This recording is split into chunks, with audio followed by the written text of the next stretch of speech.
तुला माहितीये का,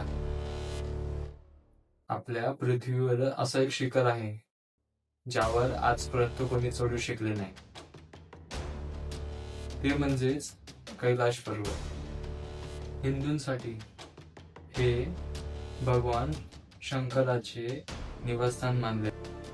बौद्ध, जैन आणि तिबेट या लोकांसाठी हे पर्वत हे पवित्र आहेत. वैज्ञानिक सांगतात की या पर्वताभोवती कंपास चालत नाही, घड्याळ सुद्धा वेळ होतं. आणि काही लोक म्हणतात इथं हा वेगळाच चालतो. कैलाश पर्वत श्रद्धा आणि रहस्य याचं एक वेगळंच मिश्रण आहे. तुला काय वाटतं, हा खरंच एक नैसर्गिक आहे का एक दिव्य ऊर्जा चे स्रोत? काय वाटतंय ते सांगा कमेंट्स मध्ये. व्हिडिओ जर आवडला असेल तर सबस्क्राईब करा. चला, थँक्यू.